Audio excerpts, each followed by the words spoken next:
What's up, patrons out there in the Skewniverse? It's another bonus edition of Weekly Skews.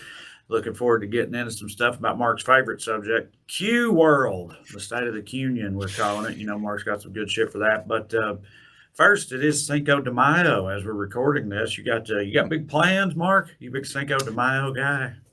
No, I actually forgot it was Cinco de Mayo. I'm not. I'm totally aged out of the Drinko de Mayo thing. Although, as a longtime resident of Texas, it always makes me laugh that it's mainly a day for white people to wear Yes. sombreros Yeah. when Mexicans wear cowboy hats. Right. So I tweeted something once on Cinco de Mayo. I was like, happy tacos and Corona Day, white people, mhm. because it's just like, that is sort of, that's the way it was in Tennessee too. And like, we're probably going to order fajitas later. What are you going to do? I don't know. I'm not going to put sombreros on, but Yeah. two things pop into my head when I think about Cinco de Mayo, both of which were when I was living in Knoxville, Oak Ridge / Knoxville. One, I was at a work lunch and sometime in April, and this lady in her 40s, like very like a sweet suburban mom lady that I worked with. I loved her. She was great, but uh she just goes she asked, I don't remember how I got brought up, but she was like, "Hey, so what day is Cinco de Mayo on this year? Or your what date is Cinco de Mayo this year?" And I was like, I laughed, and she was like, "What?" I was like, "Well, it's the 5th of Mayo," and she was like, "What are you?" I was like, "It Cinco is five. It's the 5th of May every year. It's Cinco de May." Uh-huh. And then she she cracked up at herself. We had a guy in high school once ask what date Christmas was on that year, and buddy, he literally never lived that down. Well, at He least became Christmas. he was a de facto, he became like the Jewish kid in our high school after that because he didn't know when Christmas was. Even though we had no Jewish kids in our high school, the running joke was that he was the only Jewish kid because he one time forgot that Christmas was on December 25th. Yeah, Um, I've forgotten. Cinco de Mayo is about like the people of Mexico defeating France in a yeah, war or I something. probably Yeah, should look that up before I brought it up, I guess, yeah, because I don't remember Mexico Day, and I mean yeah. that lovingly. I'm a big fan. The other thing that comes to mind when I think of Cinco de Mayo is one time when I lived in Knoxville, I went over to my buddy's house, me and a bunch of other white people, young professionals, white 20 somethings, Hmm. over to my buddy's house for Cinco de Mayo and had like enchiladas and or fajitas or whatever and that type of thing, and Coronas, like big case of Coronas. And I didn't know this was happening or anything, but we get over there, we're all standing around eating tacos and drinking Coronas and shit. I can't remember, somebody probably had a sombrero on while this crew of Mexican day laborers built his fence in his yard.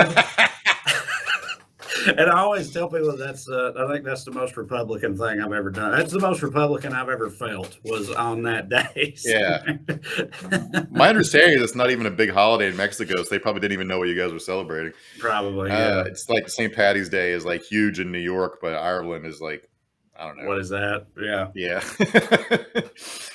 All right. So today in politics, I it, I wish I knew who exactly was going after Madison Cawthorn and how, but like they leaked another video. It, it's him buck naked Hmm. humping a buddy of his. Like obviously, How like old is this? I don't know. No one knows. But No one know. Okay, so it could be like last week, or it could be from a few years ago. yeah, and people made a bunch of like, oh, he's secretly gay jokes, but it's like it's quite obviously just like frat bro. I Hmm. mean, it's homophobic in the sense that it's like that LOL, wouldn't it be funny if we were gay If kind we of were thing. gay, yeah, right. Yeah, but it's nothing like it's utterly the most common joke for men under 25 to make. Yeah. So it's like the idea that that'd be super embarrassing for him is like weird. But they also got him for he apparently has been. Remember last week we talked about that staffer his, who's his buddy, did this essentially the same joke where he touched his dick. Yeah, right. That's not the same guy, right? No, In I these don't think so. videos. But Okay. but, but what I was going to say is, he has apparently been taking illegally taking campaign funds and overpaying one of his aides by $44,000 last year. And I think that's the same dude who was touching his chunk in last week's video. But yeah, they're coming for him, buddy. And he's like, he doesn't appear to have the Marjorie Taylor Greene juice to defend himself. So I think he's probably cooked politically. There's some more evidence. Somebody, like we talked about the other day about who leaked the Supreme Court decision. Yeah. And there's a little bit more evidence that it came from the conservative side, because apparently there's a Wall Street Journal editorial last week nobody paid attention to that talked about the internal deliberations of the justices, and that there was worry that John Roberts was going to sign on the majority opinion and write a narrow opinion and water it down. And the Wall Street Journal was saying, please don't do that, John Roberts. And then, of course, I don't know what happened the intervening week, but here comes more pressure on John Roberts to not do that. I can't remember if I mentioned this or not on the main show when we were talking about the different possibilities, but on the Well Read podcast this week, Drew, who is a former lawyer, Drew was very convinced, like he was pretty resolute in his theory that it was a conservative judge who leaked it. And at the time, we talked about that like early Tuesday before Skews and everything. And I was telling him, like I said on our show, that I had just assumed it came from a liberal justice or somebody in their staff or whatever, and already, said why. But he was, convinced it was the other way around. And until he said that, it hadn't even really occurred to me. And then he sort of talked through it, and I read that article you sent, and we talked about it and everything. And it is kind of, I can see how that would work, but it is interesting because my head immediately went in the opposite direction, but I could see it from the other side too. But they still don't. No one knows still, right? You think anybody's ever gonna know? No. John Roberts made a big show of giving the case to Marshall of the Supreme Court, but that person doesn't have any really investigative experience. And also, I read a good article on Slate today talking about how they'll never be able to find the leaker because the Supreme Court intentionally has very lax ethical standards. So there's no supervision at all anyway. So why? What's that about? Supreme Court polices itself, and they decided not to. They're not even subject to the ethics standards of the rest of the federal courts. They get to set their own rules, and they decided not to set any. I mean, it's just a constitutional thing where the branches can't really interfere too much with each other, and the Supreme Court has decided they're above reproach, which is why Clarence Thomas gets to sit in on cases that his wife is a party to. So yeah. Before we get started, I guess I gotta eat a shit sandwich. We didn't have time on Monday's and Tuesday's show, but JD won. We were wrong. I was wrong anyway. I thought he was. Well, now wait a minute. On the show Tuesday when we were talking about he was winning then, and we were talking about how he was good. But I know that going back for a while now, we've talked about that race a lot. And most of the other times it's come up along the way, it's been to sort of point and laugh at JD, talking about how he was getting waxed or whatever. So, and then he did end up winning at the end of the day. Do you think it was the fucking 11th hour endorsement from the guy who doesn't know his name? If Trump had endorsed Mandel, it would have been Mandel instead. It's really that simple. Yeah, I mean, he only beat Mandel by 6 points, I think. And I got to think Trump's endorsement's worth that much in a Republican primary. Plus, the extra juice you get, the airtime. It also gave it gave space for Matt Gaetz and Marjorie Taylor Greene to go campaign. It's the whole team got on board for JD. It wasn't just Trump. Just a part of it. Also, Tucker Carlson was all in for JD. It was it was a whole machine behind him. So I mean, honestly, Mandel did pretty well considering no one was in favor of it.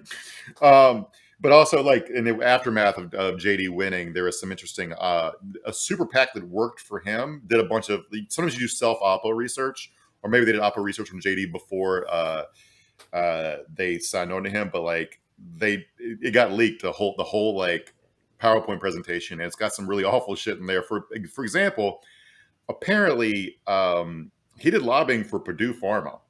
This is a guy who became known for writing a best-selling book about the ravages of the opioid epidemic on his family, and then went to work for the company that tried to kill his mom and grandma.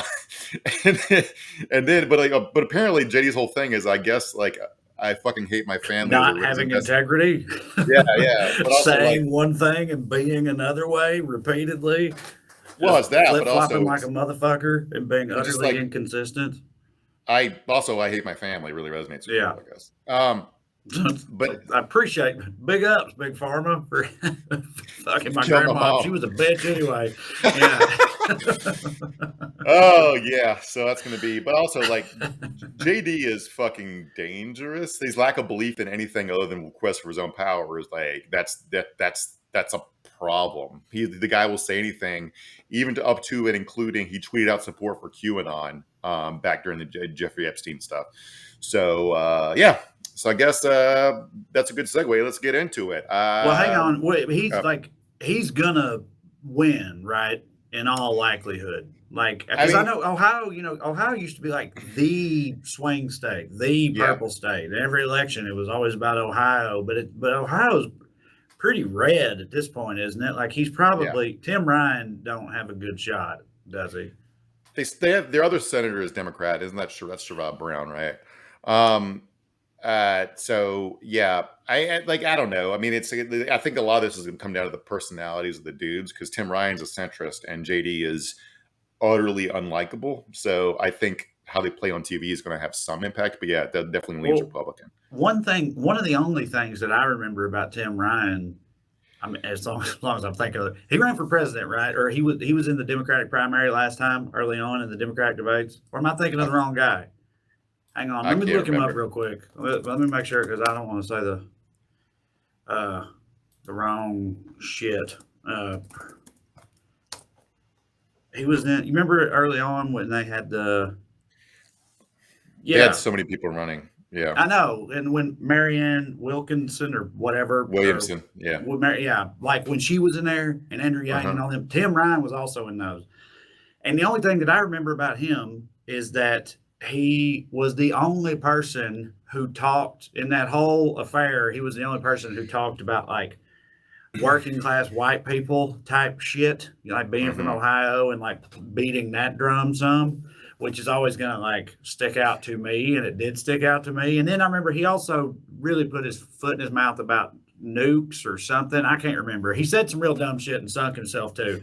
But he like attempted to cater to like working class people as part of what he was doing. And I'm only saying that because like I feel like in Ohio, and JD's whole deal, ostensibly and everything, that could be a factor, maybe.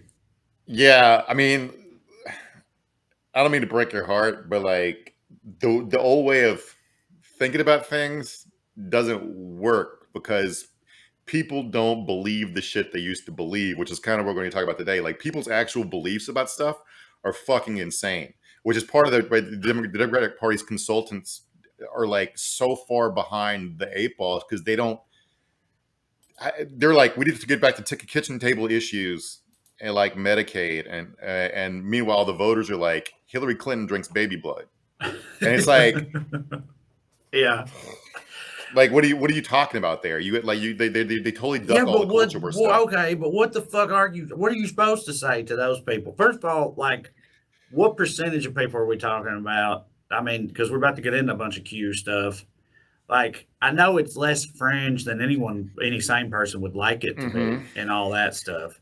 But like, I don't know. What are you supposed to do are you supposed to try to court those people with some shit or just write them off and say, fuck it and focus on talking to the other people? Because what are you supposed to say to somebody that thinks that Hillary Clinton drinks baby blood? Unless you're Marjorie Taylor No, she Greene, and doesn't. then you could be You like got Hillary Clinton drinks baby blood, you you know? can't Yeah, but pretend people. they're not gonna believe that. Like they're crazy. This 20% of people we're talking about, you can tell them till you're blue in the face. No, she doesn't drink baby blood, and they're gonna be like, that's exactly what they would say. That's what they They're want you to think. See, that's how they get you is by saying that when we all know the truth. Fucking lunatics. look. We're in year 5 of the mainstream pretending QAnon it doesn't matter. And where has it left us? The Capitol got fucking stormed. Like it's like this is what drives me insane. It's like there's a huge disconnect between what like what people are talking about and what's actually going on. And it drives me a little bit insane. There's a woman who went viral in Michigan last week, a state legislator, because her political rival, who's not even in her district, is another state senator, was calling her a groomer and she was a pedophile. And she got on the floor of the house and was like, this is an utter disgusting fucking lie. And she went viral because it resonated with people because she's the one like Ron DeSantis is calling every teacher in Florida a pedophile, and no one is standing up and saying, no, they fucking aren't. Like, it's like you get like you can't duck all this shit. It's out there. It's in the ether. So like we're about to sit through a congressional campaign where one side is going to be running around saying Democrats want to molest your kids, and Democrats are going to be like, actually, if you vote for us, we'll give a tax credit for single moms who use recyclable bags. And you're like, what the fuck? I hear you on that part. But all I'm saying is, if I was running for office as a Democrat, I would not go up there and be like, listen, first things first, just so everybody knows, I'm not going to molest your kids, okay? I know it's a weird thing to lead with, but I just want everybody to know I have no intention of molesting your kids, okay? I can't stress that enough. Now That's let's not talk what I'm about saying. the economy. Like, because that's the surest way to make somebody think that you want to molest their kids is by just telling them you don't want to. Like, I don't. That's not what I'm saying to do, Trey. That's not what I'm saying. That's not what you do. You don't get there and say, I'm not a child molester, because that raises a lot of questions answered by the statement, you're not a child molester. You're absolutely right. What you do is you go there and say, my opponent is a shameless, lying conspiracy theorist who's trying to tear this country apart by spreading bullshit. He doesn't care about you or your family or the sustainability of this country. He's a nightmare. But instead, what they're going to be is like, your opponent wants to get rid of the tax district that would help you. Yeah. Yes, I'm 100% with you on that. Yeah. But they're not going to talk more shit and stop trying to act like they're not as crazy as they are. You know. Yes. Instead, you just have Joe Biden saying we need a strong Republican Party. Right. Like, what the fuck are you talking about? Yeah, it's that high road, take the high road type bullshit that has been, a lost cause for a long fucking time already with the people that they we're might dealing think with. of it as taking the high road, but what they're doing is just ducking every fight. It's like it's a tug of war, only one side's tugging. And if you want to drag things back to being sane, you have to stand up for sanity and not talk about things that no one is talking about. Joe Biden gave it got leaked 3 nights ago or whatever that Roe was going to be overturned. And Joe Biden went out yesterday and gave a long speech about how he gotten the deficit down. Right. So Matt is sending us he's fervently sending us some links and stuff down here. So I'm trying to look into him here. He's got one from himself, Matt in here self-plugging his own organization's research. I like it. I can respect it. Says polling from rural organizing, which that's Matt's deal, showed Democrats can win tough races with a hate won't win approach. There's a highlighted paragraph in the middle of the study. Quote, the big takeaway from all this is that people are tired of radicalism and conspiracy theories, Glanville said. She paired this with bread and butter messaging about education, good jobs, infrastructure, and climate concerns. Matt flat refuses to speak on the mic, which I also respect. That's fine, but he's forcing me to try to interpret what he's trying to get across here. So, also, the culture war stuff is pocketbook issues. Like, they're distracting so they can rob you. That you can say like Greg Abbott yesterday. Texas is pushing a bill. They're trying to get courts to say that the Supreme Court ruling and said everyone's entitled to public education, trying to get that overturned, right? So they're trying to take away your kids' fucking schooling. All this bullshit is to kick your kids out of school to keep them stupid and poor. Right. And it is a pocketbook issue. And I think Matt is saying there's enough people out there who are also disgusted and sickened and sick of these people that maybe it's mattering in some places. Because the other link that he sent is in Michigan. A Democratic candidate in Michigan won a special election for a heavily Republican seat over a GOP opponent who had made controversial comments about rape, the war in Ukraine, and other issues, narrowing Republican state house majority. Robert R.J. Reagan was defeated by Carol Glanville by 11 percentage points in a district that the Republican predecessor carried by 26 points in 2020. So yeah, I think that's the guy we talked about who said that they should just enjoy it or something like that. Yeah, right. Okay, so let's get into it. I guess it's a good time as any. So besides JD winning in Ohio on Tuesday, there's some other fun doings in the Buckeye State that night. A QAnon supporter won a victory in a primary. on Tuesday, putting him on path to become the third backer of the conspiracy theory in Congress. Now, third's low. Like, I think at my count, he would be at least the fourth. Trump devotee J.R. Majewski, I think. Majewski. It's Majewski. So I'm going to call him Majewski, but forgive me if I'm wrong. That could be Mashevsky. Who knows? Yeah. But yeah. But yeah, we'll go with Majewski. He works at a nuclear power plant, which is frightening enough that it's fucking like a QAnon supporter works at a nuclear power plant. What's stopping him from like starting a meltdown? But he first gained prominence in 2020 by painting a 19,000 square foot Trump campaign sign on his lawn. Fuck. That's how he got famous. That's how he won the primary. Just he painted his lawn, and Trump tweeted it out that he ran for office. There's him, and there's the yard sign. Look at that. That's insane. He updated the yard sign at various points to add Q shit. He has a good chance of winning in a pro-Republican environment because it's like a toss-up district. So like he's on the ballot as a Republican. He's going to have a shot unless somebody can make enough noise that he's a fucking lunatic. The funny thing about him is he denies being Q. Even though he's done a bunch of interviews in Q t-shirts, he painted Q on his lawn again. He goes on Q live streams. He does all that. And then he gave an interview, which is really funny. He said, that's a different guy. Sorry, I missed that. But like he tweets out, follow the white rabbit, which is QAnon shit. Q is very into pop culture stuff. So any kind of sort of children's book is a reference to. He's got where we go one, where we go all over his shit, his campaign materials. He boasts about red pilling his mom. So he got his mom bought it on Q, so that's cool. But another fun thing is if he loses, at least he has a rap career to fall back on. Because yes, he's one of these guys. Every fucking time. Are you kidding me? Yeah. Let's check out a little bit of it, Matt. Oh God, dude. Woke and force us to get the vax. Taking pictures with the Pope will get us to all relax. Not to poke fun at dementia, it's a serious disease. But come on, man, squeeze your cheeks when you sneeze. All right. He's saying Joe Biden has dementia, so he'll shit his pants if he sneezes, and that's pretty funny. I got to give him that. Squeeze your. Oh, okay. His butt cheeks, because he'll shit himself. Gotcha. Okay. Yeah. All right.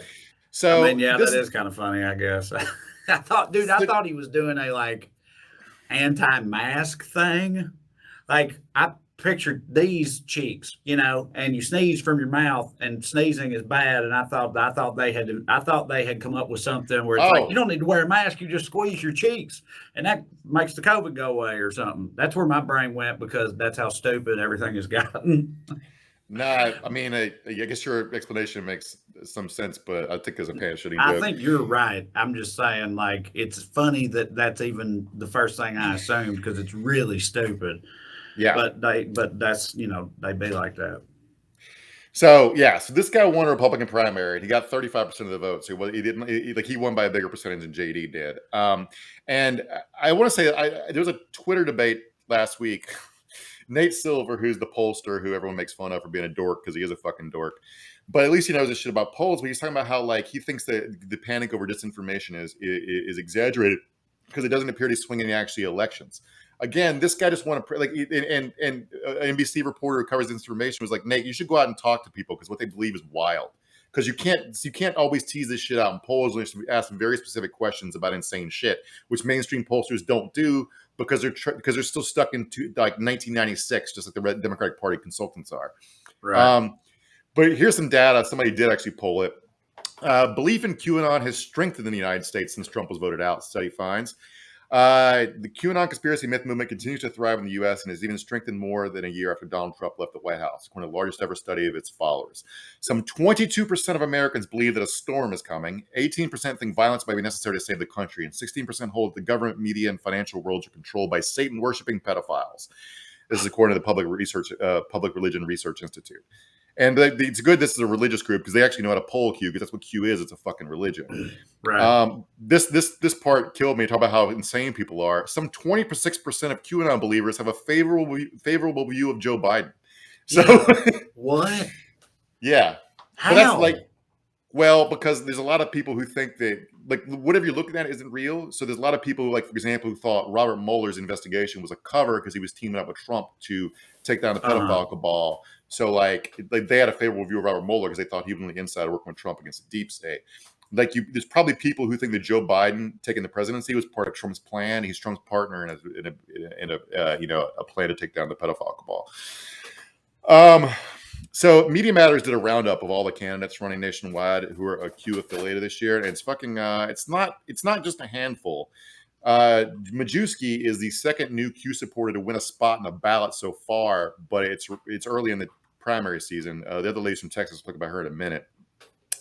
There are 61 current or former candidates who have previously endorsed or given credence at some level to conspiracy theory or promoted QAnon content. 13 are from Florida, 9 from California, 6 from Texas, 4 from Illinois, 3 each from New York, New Jersey, and Arizona, 2 from Nevada, Pennsylvania, Maryland, Tennessee, Oregon, and Ohio, and then 1 in a bunch of other states. One of the candidates in Florida ran for a special election held in January, and another one in Texas is currently running a special election in June. She's probably going to win. 53 are Republicans, 1 is a member of the American Independent Party, and 7 are independents. 39 previously ran for Congress in 2020. 2 previously ran for a state legislative seat in 2020. The Texas Q lady, who's probably definitely going to win, her name is Myra Flores. She repeatedly posts the hashtag Q. She doesn't even like hide from it. A lot of people will lie about it, and she actually, after sticking with it for a while, she did pull back. She told the Senate, despite posting all this Q related shit, she told the San Antonio Express News that I've always been against any of that. I've never been supportive of it. So these people, among other things, besides being idiots and lunatics, are huge fucking liars. Yeah. So 2 Q idiots winning so far is too many, but a lot of them are face planting in pretty fun ways, even if they're dragging the whole GOP more psycho and are dangerous lunatics. Like, this is a funny story of Illinois. Like, there's like a slate of 7 QAnon candidates who are running for a variety of offices in Illinois, statewide, Secretary of State, Lieutenant Governor, etc. They include a suburban high school staffer, a former Chicago police sergeant, a Southside college professor. All of them believe the election was stolen, and they also post about the satanic pedophile cabal. The former cop, her name is Michelle Turney, said her goal was to decertify the 2020 election on day 1 of my term. Now, that doesn't mean anything. Like, you can't, you look at election Secretary of State, you go, the election is decertified, and then fucking nothing happens. So, right. Yeah. But when she was emailed to ask about it, and then she said all this stuff, she said her priorities do not include QAnon. Quote, I do not know who QAnon is, which is really funny because that's true. No one knows who Q is. Right. That's the whole deal. Yes. He's a non. Yeah. So she's not lying, but she's bullshitting, and the newspaper doesn't really know enough to like. That's the problem. These people don't know what they're covering, right? It's like, this woman's not lying. She's like, nobody. Yeah. So well, the funny thing was, I was gonna say, like, I wonder what these people, like, what their like policy stances would be, or how they would like legislate if they did win and were in office. Like, have like anti-vampire legislation and shit like that. Like, how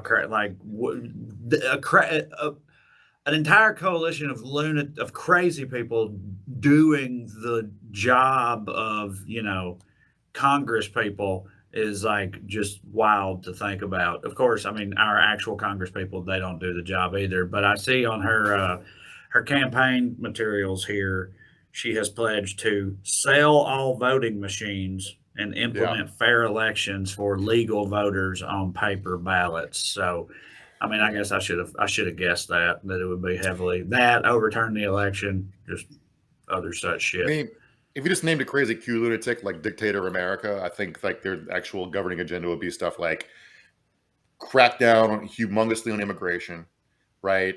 They'd fund the hell out of anti-sex trafficking efforts, but that would result in jackboots kicking down everybody's doors and looking under our beds for the kids are hiding, and probably defund all public health measures. Would probably be like a good start for them. The funny thing about this group, this slate in Illinois, was they got kicked off the ballot for doing a little light election fraud. So the anti-election fraud people faked a bunch of signatures and got duplicate signatures on their petitions to get on the ballot, and got caught. That and rapping, dude. I swear to God, it's like one or the other with these people. I'm sure with some of them it's both, but it's a wild timeline we live in. That's for sure. Yeah. It's like the modern day version of like the anti-gay GOP senator getting his wiener sucked in a bathroom or whatever. You know what I mean? Yeah. Is this type of shit. Yeah, but don't feel bad for them because they were not owned. One of them, the group's gubernatorial candidate, encountered that they would quote they would be embarrassed to be on a fake ballot with fake politicians, end quote. So fuck that. They didn't want to win the election anyway. And by the way, in case you're wondering, yep, one of them was on January 6th. At least one of them, according to a photo she posted on social media. She was having a great time. She was standing in front of the place where Trump spoke, and yeah, she was killing it. Lastly, let's talk about Georgia for a few minutes because this lady is hilarious. This is Candace Taylor, who's running in for, like I said, for Georgia governor. She's definitely not going to win because both David Perdue and Brian Kemp are in front of her, but it's just absolutely crazy that she exists, and she's endorsed by such luminaries as Mike Lindell, Lynn Woods, Stu Peters, and Pastor Greg Locke, all past winners of Daily Dumbass. Let's check her out, Matt. Nice. You do as governor? What would you push to help address those issues dealing with academics? Absolutely. It's gotten way pandemic because our governor opened the state, which is great, but he didn't open the schools. And so kids were at home for a year, not ingrained in education and routine. Children need routine. And what we saw happen is children with depression or children that were being molested. Let's talk about the hard stuff. Kids that are being molested never had a reprieve. They were molested day after day after day, and their parents were not teaching them anything. And so staying consistent for one thing, and after school programs. That was the crazy part, offering Matt. You can things. go up. Yeah. So she's saying maybe she didn't get the message of the problem with their schools that teachers are doing all the molesting. Because now she's saying the problem is they couldn't go to schools where the school is the one place they weren't getting molested because everyone's getting molested at home. So the pandemic, the pandemic was fake. So a bunch of kids, I don't know. I can't really get into that her head. No, it's fucking wild because it's almost like, I don't know. There's an element of it that's like, schools need to be open so at least kids have like 6 hours off from being raped all day. Yes. Which is what's you know what I mean? It's like what you can't do nothing about the rest of that time, obviously. Like kids are gonna get raped for part of the day in this country. I think we all know that. But the least we could do is send them to school for 6 hours where they will have a rape break. And obviously it's extremely crass and a very dark subject that I'm attempting to make light of there. But the thing is, that's pretty much what she just said as part of her, whatever this is, gubernatorial address or debate or whatever they're doing. But I mean, that's fucking nuts, man. Yeah, I think it was a debate, a primary debate. But if you wonder if her theories about kids have any import or firsthand experience, you should know that her day job is she's been a public school teacher for 18 years. Oh my God. So I only tell you that to be like, these lunatics are everywhere. Like we keep pretending like there's some fucking sideshow. They're the show. Like 20% of the electorate is a huge chunk. Like, dude. Yeah, I mean, it's wild to think about. Well, first of all, so it's 20% of the electorate because I wasn't even going to say I'll say what I was going to say first. It's wild to think if you just go about your day. Like I went to the DMV earlier. Don't hit. Everybody knows it, right? And I went to the DMV in Los Angeles. So it was packed with people. I'd say there was easily 100 people, like customers in there, probably more. But I'm saying it's wild to think that 20 of those people, believe shit like this, believe in fucking vampires and blood cults and stuff like that. If you walk through the grocery store and you walk past 10 people, 2 of them believing stuff that extreme, statistically on average, is fucking nuts. That's why it's a lot of people. You walk around a theme park, how many lunatics did you pass by in one day, statistically, based on these numbers? A fuck ton.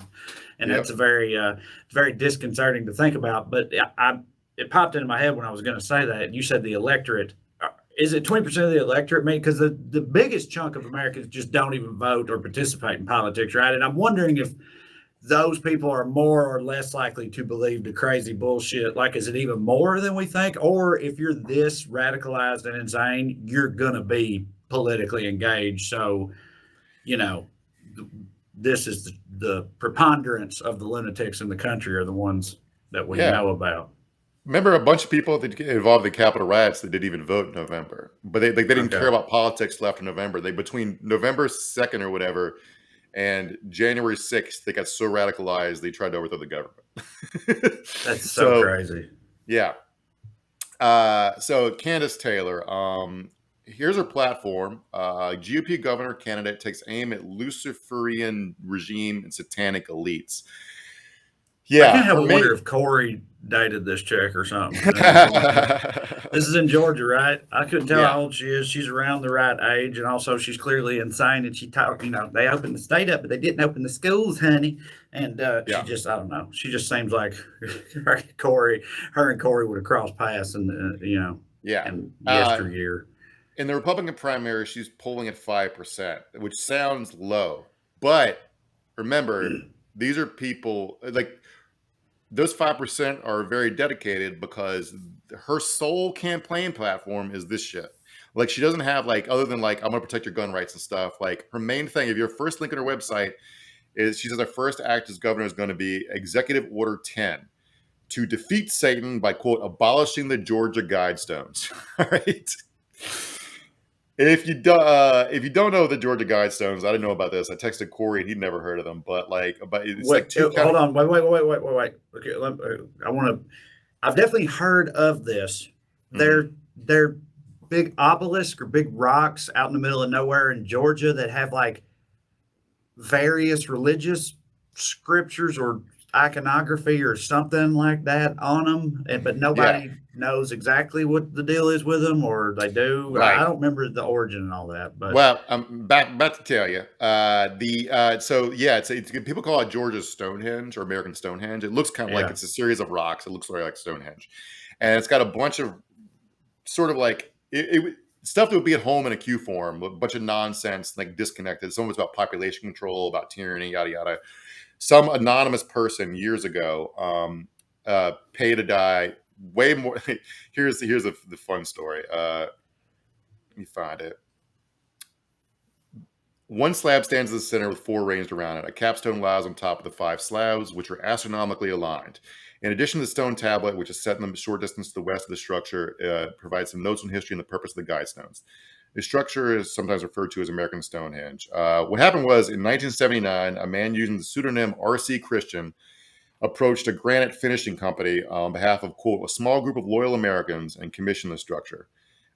Christian explained that the stones would function as a compass, calendar, and clock and should be capable of withstanding catastrophic events. Joe Finley of the construction company assumed that Christian was a nut and attempted to discourage him by providing a quote for the commission, which was several times higher than any project the company had previously taken, explaining that guidestones require, basically they overcharged the shit of this guy and he just paid it. Right. So some anonymous guy built this with random stuff on it, and it's turned into a center for conspiracy theories for the last 40 years. Right. Radio commentators let's watch this video. This is a video from a news story about. Behold, the Georgia Guidestones. These granite monoliths mysteriously appeared about 40 years ago. And if you're thinking aliens or a cult or even the 10 Commandments, well, you're not the only one. Just ask this guy. And you take pictures of it, you get a blue orb. You put your head down in there like this and look through it, ball of energy comes through that sucker, man. Things at this southern Stonehenge are about to get totally weird. Okay. Yeah, so this has been a thing that's very weird for a long time, and Mark Dice has done segments on it. He's a very popular right-wing radio host. He said the Guidestone should be smashed into 1 million pieces, and then a rubble used for construction project. He said they're a result of a deep satanic origin. And he said that R.C. Christian belongs to a, quote, Luciferian secret society related to the New World Order. So that's only the second time in my life I've heard the word Luciferian, and that was earlier in the show. So I'm betting that Candace listens to Mark Dice's radio show. Probably. So, the idea is that, whoever this group is, the New World Order, the Illuminati, or whatever, that's consists of Bill Gates and Tom Hanks and Hillary Clinton and all them, and have their baby bloodbath parties, and that whole group. It's the same group that's behind these Georgia Guidestones, presumably, and that's why they're evil and gotta go. It's all that the Guidestones are tied in with all that shit in these people's heads. So somebody's campaigning for governor of Georgia, partially on a platform of getting rid of these rocks. Yeah, yeah. So the woman's whole platform is nothing but Wild. Q shit. With no, like remember this. Brian Kemp is thinks the election stolen was too, but thinks we need to stop it by doing above board shit in the open to vote suppression. David Perdue is like the election was stolen, we got to overturn it. And she's still pulling at 5% by doing all that stuff too. But also we're going to defeat Satan by smashing these rocks. I mean, Q stuff is so hot right now that the guy behind Q himself, Mr. Ron Watkins, who owns 8chan, who's him and his dad own 8chan, is running for the House in Arizona. And he had a bad debate the other night. Like they had an actual headline on the news story was QAnon linked Arizona Senate candidate face plants during debate. You're like, well, the media is planning against Q stuff. It couldn't have been that bad, right? Let's play the video, man. Politician. My name is Ron Watkins, and I am not I am an entrepreneur, and I'm a computer scientist. We have to send a fighter, and I am your fighter. I am fighting for you. If you send me to DC, you will know that I will be fighting against this evil, and I will make sure that we drive them back, and I will make sure that your rights are kept. Thank you. Stop it. Your rights are good. You make keep them good, so you're happy. So apparently it takes more charisma to win Congress usually than it does to convince nerds that Trump is a god and collect swords on the internet. So that dude running his own like message board or whatever fully checks out to me. Yeah, you know what I mean. Yeah. Like, yeah. So so style is terrible, obviously. So how's he doing the substance? Check out this answer about Ukraine because it's fucking nuts. He tries to military aid to Ukraine. What do you think, Ron? I support military aid to Ukraine, but I want to say that we would not even be in Ukraine if President Biden did not shut down the Keystone pipeline in the first place. Because now that that's shut down, we have to get our oil, and we're getting it from Russia, and we're getting all these problems through the Ukraine, and that would not have happened if Biden did not shut down the pipeline helped prompt Russia to invade Ukraine. Yes, sir, because we've got all of this oil coming through from Russia to the United States, and which hits for them. They want the better route to bring the oil through. Can I clarify that? This is what I'm talking about. That's not why they went into Ukraine. They went into Ukraine because Ukraine didn't want to be part of NATO. Listen, you're trying to work on the national stage, and you don't even know why the war started in Ukraine. It had nothing to do with the Keystone pipeline. The Keystone pipeline. Get it off, Pat. So he's made his big thing. Ron is completing the border wall, but the district he's running in, the Arizona 2nd, it's like in the northern part of the state, away from the border, so it doesn't even really track. The good news, he's going to lose. The bad news, the guy who just owned him but also lied, is going to win. Play that video, Matt, and I'll tell you who he is. Now, I believe those are the Proud Boys back there. We love you guys. Let me tell you something about the Proud Boys. Proud Boys came to one of my events, and that was one of the proudest moments of my life. All right, so he loved the Proud Boys. Not because of what the media portrayed him to be. So that guy, his name is Walter Blackman. He's the first Black Republican ever elected to the Arizona State Legislature, and it's funny to me the first Black Republican elected is literally named Black Man. But so the other good news here is the district has an incumbent Democratic representative, Ann Kirkpatrick, who won 55% of the vote in 2020. So odds are we keep both these lunatics out of Congress. Also, just for a brief aside, Ron Watkins, if you're wondering how profitable Q is, he has a 99. He loaned his own campaign $95,000 that he'll never be able to pay back. So he has a shitload of money to spend on this little vanity campaign. But he's definitely going to lose to either Blackman or Kirkpatrick. But even if none of these people make it to Congress, the Majewski and the Texas lady, there's already a Q caucus in Congress. You already got Boebert, Taylor Greene, and Anthony Sabatini from Florida, who's all in on QAnon too.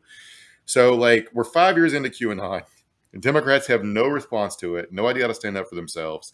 And despite the fact that every Q prediction has gone wrong, And the Q himself hasn't posted in years. We're still living with this shit, and it's not going anywhere. So somebody's got to figure out a way to fucking deal with it and actually combat it, because pretending it's not there is not just driving me crazy, it's driving the whole country crazy. So, yeah. Yeah. Well, amen. Obviously, I don't have the answers, but I'm with you. When you need to know what the Q's are, Mark. That's what I mean, I would just be like that lady who went viral for getting in the well of the Michigan state legislature and saying, this lady is insane and dangerous, and she's calling me a pedophile. She's trying to get me killed. This is unacceptable, is a start. So, yeah. All right. Well, thank you all very much for being here on another bonus edition of Skews. Thanks for being patrons. Keep it up. We love you. We'll see you soon. See y'all. Bye.